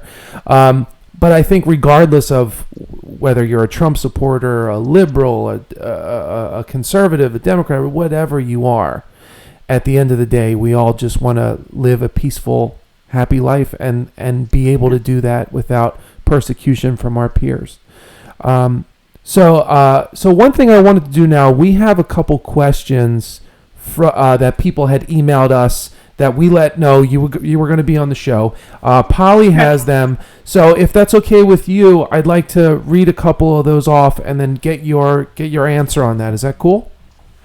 Absolutely. And to all viewers there, all of you, I want all your questions because I'd like to work to try to answer them. And you will always have, one thing about me, to anybody listening, is that you will always have my complete truth and transparency and the best answer I can give. So fire away. So one question we had was about the straight pride parade that you participated in. Why did you feel that you needed to be there and support that? The biggest and number one thing was that I wanted to support true equality in this country. And to go back into, I understand that LGBT has had unique struggles going through, but we have gone to a place where it's come to abuse on a conservative movement. And I absolutely feel that as an LGBT person, as I said, with the adoption of non-binary ideology, it has severely targeted a lot of people's belief systems in this nation. And so I don't see that as equality anymore. I see that as a need for understanding, growth, and again, coming back to the middle. And I wanted to defend free speech and true equality in this nation by marching. My other goal, which is just as important, was I wanted to get out there and I wanted to teach this nation that we are politically diverse. I wanted the nation to understand that the LGBT is not what the far left narrative says it is, that we are unique people who cover all grounds of ideologies and political affiliations, and that is what it is. And there's a lot of us in the LGBT that don't want anything that the far left is pushing for. We don't want this stuff, and the fact that we feel violated, we feel almost raped, that they're taking our identity and throwing it out there and bashing our communities with it. And that's the reason why I got up there and marched. It's a wonderful reason. Awesome. And that was the Straight Pride Parade? Mm-hmm. The Straight Pride Parade, yeah, it's phenomenal. Yeah, it's interesting. I'll tell you, I never thought I would hear of a Straight Pride Parade, but that's kind of cool. Was that the first year they did that? Is that something new, or is that the first ever in the nation? And I look forward to it. I hope to be a guest speaker at the next one. But the bottom line is as far as the Straight Pride, I want to say it's Straight Pride, and the media didn't tell you this, because it's hard to tell. But it's hard to tell a gay person just by taking a picture of them. Right. But a good third of the marchers were LGBT. Really? Conservative LGBT people. They're people, my friends from across the nation. A lot of them came in. We all marched to support Straight Pride. We were marching against, again, the political diversity of our community. We've had enough. Yeah, it's a great message. And that's what the media ain't going to tell you. Because we were there, we shielded it from being a true hate march into a free speech rally, and I'm proud of my peers. I absolutely am. That was a big win for the conservative movement, and I'm proud of my peers. And anybody out there listening, you guys are heroes. I love you. And it was fun. It really was a lot of fun. Was there any... It was a little scary. Yeah, I was going to ask you, did anyone show up to the event and kind of protest what you guys were doing, or did you get any kind of adversity to it, or... I had people on the side. The cops are phenomenal. And first thing, anybody watching, I want to say, and I give a lot of props, and I have a lot of respect for police officers, but the Boston police officers, the Boston police force, were absolutely fantastic. They kept us safe. They kept anything major from happening. Portland, Oregon really needs to start taking notes from Boston because they were phenomenal. But it was. At first, it was fun. The media came in and they bombarded me, and that was kind of cool. And we started marching, and and a lot of marchers were people I've met before. So it was a lot of fun being able to connect with them and going with them. And so as we were marching down the street, though, you see the crowds on the side, and the crowds were a mixture of supporters and haters. But towards the end, it started turning more into the hate. And that was kind of scary part. I had people on the sidelines tell me that when I get out of here, they wanted to rape me. I had people tell me they wanted to kill me. I had Antifa coming up, asking my pictures, telling me they were going to dox me, everything. And the one thing I don't care if they dox me. And the one thing that makes me a very dangerous political operative is my past. I was, like I said, I was a transgender adult promoter and number one in FetLife. I own half the closet keys of these Antifa people out there protesting me. So, it is what it is. You want to come at me, I'm going to just go ahead. I'll just post a picture of you in women's underwear. It is what it is. Yeah. So I don't care. I'm going to stand up to these people and challenge them. And but they were threatening. They were threatening our lives. They were threatening to kill us. There was a time when there was a moment where, let's say about 15 people at the same time bum rushed the police line to come get us. So it was a little nerve-wracking. But you know what? If the crowd was 5 times the size, I'd still do it. And I'm not afraid. I'm gonna stand up for what I believe in, and I'm proud that I did. And I'm proud of everybody that stood up to Straight Pride. It was a phenomenal time. One of my favorite conservative people is Milo. Would be able to meet Milo and to share with him was a phenomenal experience. Milo Yiannopoulos? Yep. He was banned from YouTube and I think Twitter. He got that cancel culture bug. Yeah. Right? I think it had something to do with him actually talking about his past and his priest or whatever that he or something. He had a sexual experience with a man when he was underage, and he talked about that, and that's just his personal experience. And that brought him to all the scrutiny, and then ended up basically sort of dissolving into the ether. Yep. They'll silence anyone for any way that they can. And it doesn't matter. They'll do any excuse. I'm waiting for the left to go out there and show some of my videos from my past. I hope they do, and not only promote my message. But the truth of the nature is, it is what it is. They'll go after and they're going to silence anyone who's going against their narrative because it's going to affect a lot of things. There's a lot of power in driving the Rainbow Plantation. The Rainbow Mafia, how much money are these politicians making off it too? It is what it is. And anybody who stands up against the narrative is going to be censored. Yeah. And including me. I was censored long before the rest of the conservatives were. I was trying to tell you guys 2 years ago what was going to happen. And it just is what it is. I mean, I can show you back in 2015-16, like I said, the minute I swapped coming out to conservative America or Trump. Yeah. Done. I'll tell you this. Sorry, go ahead. It's funny you would mention censorship because we kind of experienced a little bit of that. Yeah, I was just about to earlier. say. Yeah, I know. I was having difficulty promoting this show.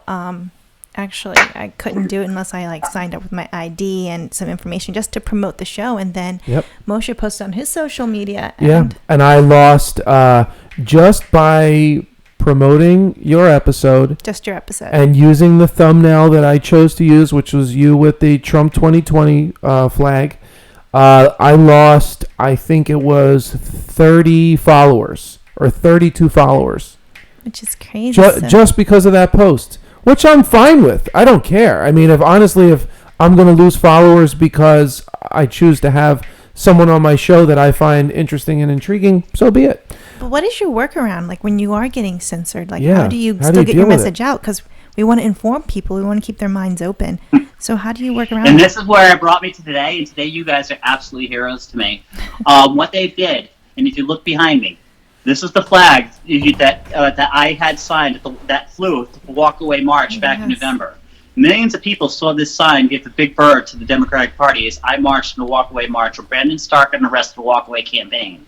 These people are my friends. These people are my community, and I'm proud to march with them. I've had them sign that. I had them sign that, speaking at Trump at the National Hotel as the last speaker, and they came up, and that was a welcome to the transgender community from some of the most prominent Republicans in this nation have welcomed to true equality and to come to the table, and they have signed this. What I've done is I've gone across the country to different political events, and I've made myself my person. They can't silence my person. So I've gone through and I've got on other media doing that. And I've been able to go through and bypass the censorship by spending my money, going across the country and doing what I got to do. Like my car. My car says MAGA TS. I've got Donald Trump on the back. I got the flag in the back, Trump whatnot. I bought it 2 months ago. I've already got 15,000 miles on it. Yeah. I am going through. I don't know how many people are taking selfies of it. That's how you bypass it. By standing up, by being brave. I am what they want censored when they first came out. Like I said this whole conversation earlier, they're trying to censor, trying to shame it. The more they do it, the taller I stand. What I do is I go around and I ask everybody who watches me right now, all of you, my content on my Facebook, my Instagram, whatever I put out there is not my content. That is public content. This is for a content. This is for a movement. This is for what I believe in. This is not about self-promotion. Right. Whether or not you want to take what I say, you can rewrap it into your own picture, put it out there. It's the information that's more important. So I'm asking everyone out there to screenshot, to go through, and I always ask my base to go through and to do that, because doing that helps me break through my muzzle to get this message out there, because what I speak about is what they don't want heard. And to be able to get out there and teach at diversity, teach these lessons, to go out and speak what I have to say is very important. So that's how I bypass it. I go through and I meet one-on-one. I will go through to any march, what I can get to, or conservative group or things of this nature, to go through and to be able to get exposure and to be able to bring the message that way, because I can't on my Facebook no more. I'm just going to speak into an echo chamber. Twitter I'm banned from. I can't get on FetLife.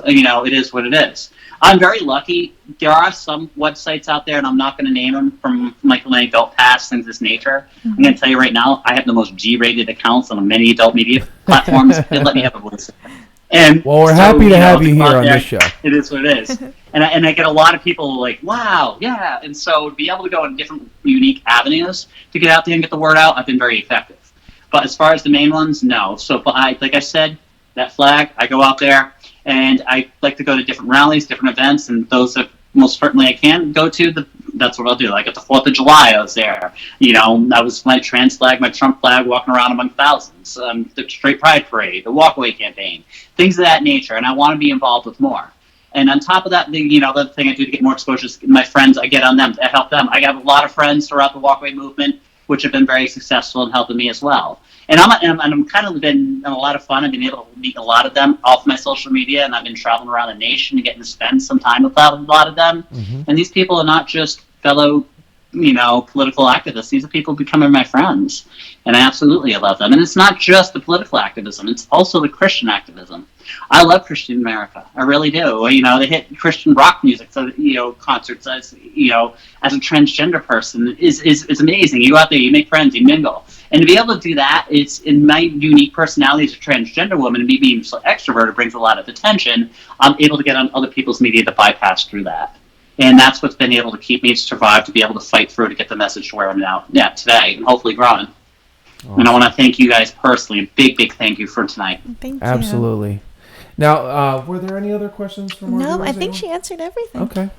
All right. Well, Kristy, before we go, I want to give you the opportunity now to just let people know what you have going on. If you have anything coming up, if you want to shout out your social media, what's left of it. I know we talked a lot about censorship and stuff, but if you want to drop your Instagram handle, Twitter, whatever you want, and basically the stage is yours. Let people know what you got going on. Like I said, after this episode airs, we're going to break this out into lots of mini clips, and we will be promoting this episode for some time to come. So please take the time now to just let us know what you got going on.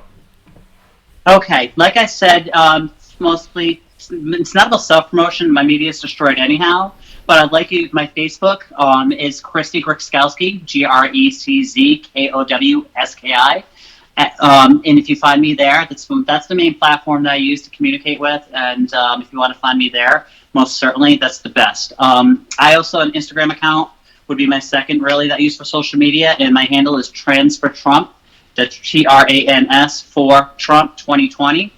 And most certainly communicate with me there. But the biggest thing I want to take from this, and I hope, and I'm going to ask my personal base, is from this conversation tonight. I want you to go on to the Collective podcast and to share this podcast. I'm going to ask every one of those that believe in me to get out there and showcase this, because this to me is an audition for the rest of the media. I want to be on other media platforms, educating Christian conservative America on what we spoke of tonight and more. I want to be able to answer your questions. I want to be a resource for you to help protect your liberty. So if there's any message I can get out there, so I'm going to ask them to please share this episode far and wide. and as far as they can, so that it is what it is. I would like to be able to speak more on other platforms as well. Like I said, you guys have been a very this is a launch podcast for me, and I hope to God that this also will bring to you guys a great big wealth of exposure. And again, I'm personally asking my base that believes in me to go out there and share this. My goal is to be on more media, and I also want to be able to speak at more events. And this is something that I would like to do, to step up and to defend Christian conservative America from what I believe is wrong. And Awesome. it is what it is. And so that's what I ask. And to every one of you out there that do believe in me, that do share my content, that do support me, those that pray for me, those that support me in every aspect of my life, I love you. And I want to thank you. And again, it is what it is. I just want to say and close out with 3 words, which are most important to me. That's God bless America. All right. And God bless you, Kristy. Thank you so much for being a part of the show. We really appreciate it. We do. And Thank we you. just want to ask anyone who's chiming in right now or in the future, please make sure to subscribe and comment and like our show, because we have a lot more to come. And Kristy, I just want to thank you again for being such an amazing guest tonight. You really brought it, and we appreciate that. Yeah, you guys are amazing too. You have a thin leg, and you trust I'm going to be helping you multiply that 30 you lost. Thank you guys. You guys are awesome. Thank you so much. I'm always open to any questions you guys have or anything I can ever happen. You guys got my number. Yeah, I'm an open book. I made a friend tonight. We'd love to have you back in the Yeah. future as well. Take care. All right. Absolutely. All right. Bye. Cheers. All right. Thank you, Kristy. Bye-bye. All right, bye, everybody. All right, thanks, guys. That's Human Collective. We will see you again next week. We're shooting for Wednesday for our next guest, but Polly and I always do a Monday and Friday episode. We try to make a Friday and Monday episode. So we'll bring those to you. But anyway, thanks again for watching this episode, and we hope to see you again on the Human Human Collective. Cheers, guys. Bye-bye.